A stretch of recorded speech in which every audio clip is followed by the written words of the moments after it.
بسم الله الرحمن الرحیم. یو ځل بیا د محمد ریاض مخلص سره نن به مونږه د فزیکس میجرمنټ په باره کې خبره کوو. دې نه مخکې مونږه فزیکل کوانټیټي ډسکس کړې، فزیکل کوانټیټي باندې خبره کړې وه.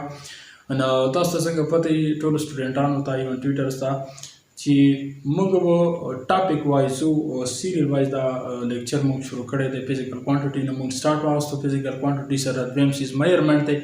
نو دغه حساب سره مونږ روان شوي دي. نن زموږ کم ټاپک دی هغه دی میجرمنټ. میجرمنټ باندې به مونږ نن خبره کوو، ځان به پوه اوسي دا میجرمنټ څه شي.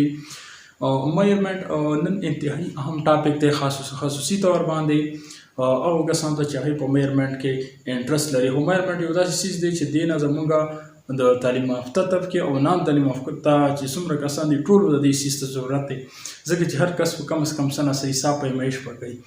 نو مونږ راځو بورډ طرف ته. دلته مونږ لیکلي دي میجرمنټ. میجرمنټ مونږ ډسکس کوو. میجرمنټ وایي څه ده؟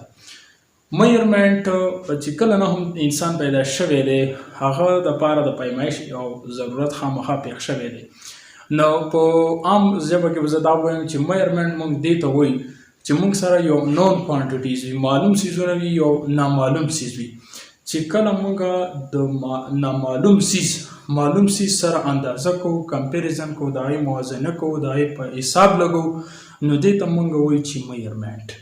یو ځل بیا زه ته وایم چې هغه څیزونه چې هغه مونږ سره نه دي معلوم، د هغو څیزونو سره اندازه وکړو چې هغه مونږ ته معلوم وي، نو چې کله دا بیلنس شي، برابر شي، دې ته مونږ وایو چې میجرمنټ.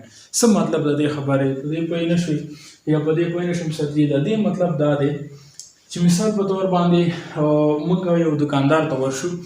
دکاندار ته که ته ووایې چې ما ته چینی راکا، سبزي راکا، ټماټر راکا، میوه راکا، نو هغه څیز هغه خو ډایرکټ داسې نشي کولی چې یو 2 یا 15 ټماټر تا درکړي دا 1 کیلو شو. نو ځکه چې د دې څیزونو کې هم فرق دی او دغه شان بروجې نشي درکولی، شوګر چیني داسې په توکل خو نشي درکولی په توک باندې. هغه به څه کوي؟ حساب به لګوي. حساب به څنګه لګوي؟ داسې چل به کوي چې هغه به د اوسپنې یو ورکوټه غوندې پیس رااخلي، هغه به یو سایډ ته په تله کې کېږدي، بل سایډ ته به د چې کوم څیز ته غواړي، مثال په طور وریجې ستا پکار دي، چیني پکار ده، یو بل څیز پکار دی، سبزي پکار ده، دا به هغې سره کمپیر کړي، موازنه به وکړي. اوس چې دا کوم څیز ستا پکار دی، کوم دکاندار تلي، دا اننون کوانټیټي شوه.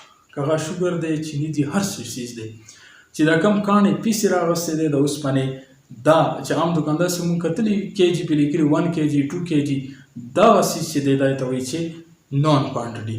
نو داسې پروسس چې هغې کې مونږ ان نون کوانټیټي راواخلو، نو یو نون کوانټیټي سره معلوم کړو، دې ته مونږ وایي چې میجرمنټ. یو دغه اګزامپل تاسو ما انګلیش کې هم لیکلی دی.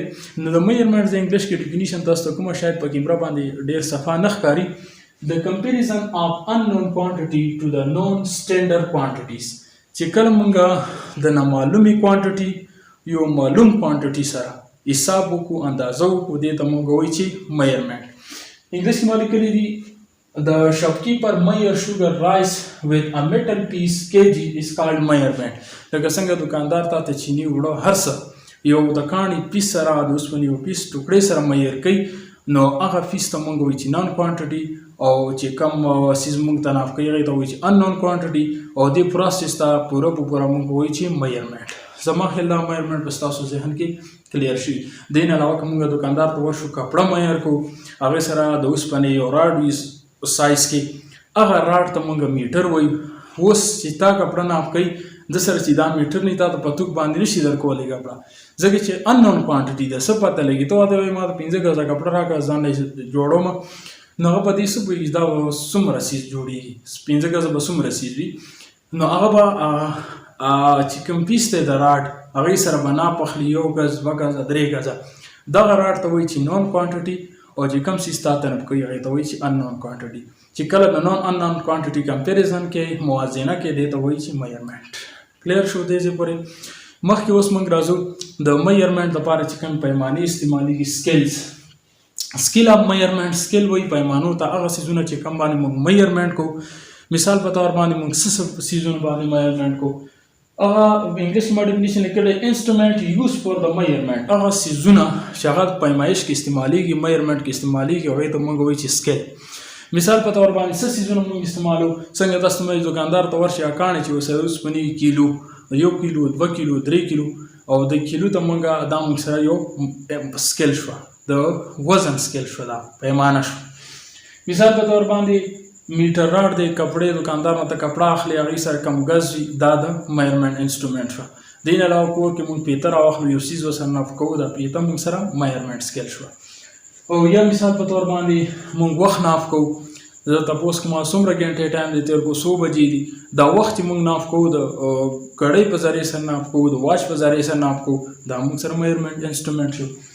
یا مثال په تور باندې زموږ کور بجلی بیل راځي کور مخ ته یو میټر لګېدلی او میټر ته موږ عام طور باندې میټر وایي خو دغه میټر موږ سره الکتریک پاور میټر دا موږ ته بجلی ناپ کوي دا موږ سره یو میرمنټ انسټرومنټ شو نو میرمنټ سکیل شو. نو دا پیمانې شوې د حساب کتاب لګولو لپاره. او اخري څیز دی دا د هاي لیول لپاره دی که کم د 9 او 10 سټوډنټان هغې دپاره بس دغه میرمنټ کافي دی. علاوه که دې نه څه تپوس پوښتنه وي نو هغه به زه درته کلیر کوم انشاءالله تاسو کمنټ سیکشن کې تپوس کوئ. خو دې نه علاوه لږ هاي لیول لپاره دلته کې موږ د میرمنټ چې کوم سکیل دي هغه 2 قسمه دي د هغې ټایپس موږ بیانو قسمونه بیانو ټایپس. یو موږ سره دي انالاګ ټایپ بیا موږ سره دي ډیجیټل ټایپ. انالاګ ټایپ موږ سره هغه څیزونه دي په اسانه پښتو کې په لنډ به زه دا ووایم چې هغه د هغه میټرې هغه سکیلونه پیمانې چې هغې کې موږ سره ستن استعمال شي لکه څنګه موږ په لاس باندې ګړۍ اچولي او ګړۍ موږ سره هغې کې ستنه ګیر چاپېر تاویږي یا 10 پیس وي نو دا موږ سره انالاګ سکیل کې موږ سره راځي.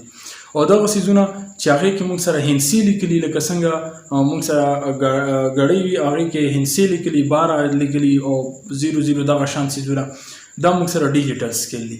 یا دې نه علاوه اوس چې دا کوم څومره ایډوانس میټر یې راغلی دا ټول ډیجیټل دي یا کلکولیټر دی وغیره او کمپیوټر کې دا ټول څیزونه یا پټرول پمپ کې به تاسو کتلي هلته سکیل لګېدلي هندسي اوړي راوړي 200 روپو پټرول واچو 200 پکې لیکلی شي نو کوم انسو فارم کې لیکلی شي دې ته موږ وایي چې ډیجیټل میټر.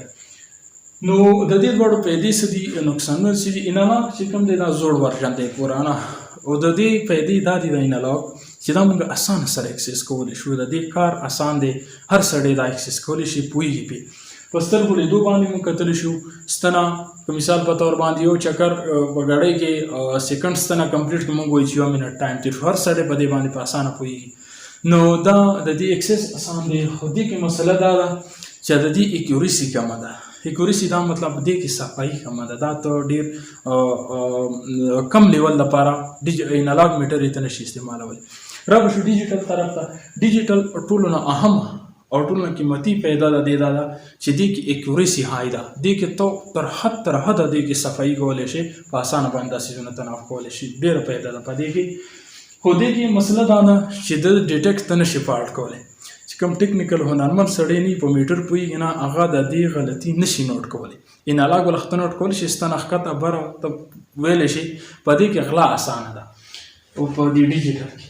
او اخري دا دی چې لیس سیکیور دی مطلب دا چې کوم ټیکنیکل سړی که هغې سره څه غلطي کول غواړي نو په اسانه باندې تا دوګه کولی شي. او اخري خبره دا وکړم چې دا ټول انسټرومنټ سکیل چې دي دا ټولې تیارې شوي دي او په دنیا کې یو سپیشل ځای کې پیرس چې ورته وایي هلته دا ټول څیزونه یو ځل ناف کولی شي انتهایي احتیاط سره. نو هغه پیمانو په چې کوم په پیرس کې یخې دي داسې کنډیشن کې یخې شوي دي چې هلته ګرمي یخني د موسم اثرات دا ټول څیزونه نه هغه پاک دي هغه انتهایي ټیک او اکوریټ پیمانې دي. نو دې ته وایي چې پرایمري سکیل چې هغې سره کله نورې پیمانې ناپ کړي میچ کړي د پیمایش وشي بیا دنیا ته تقسیم شي هغې ته سیکنډري سکیل وایي او چې موږ ته دا دکاندارانو او لوکل علاقه کې ملاویږي دې ته تھرډ سکیل وایي.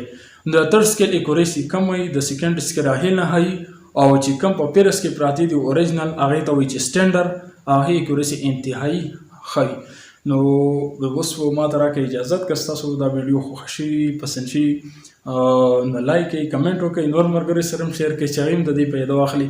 که دې ریلیټډ څه تپوس وي خامخا مانه تپوس وکړئ ډېره زیاته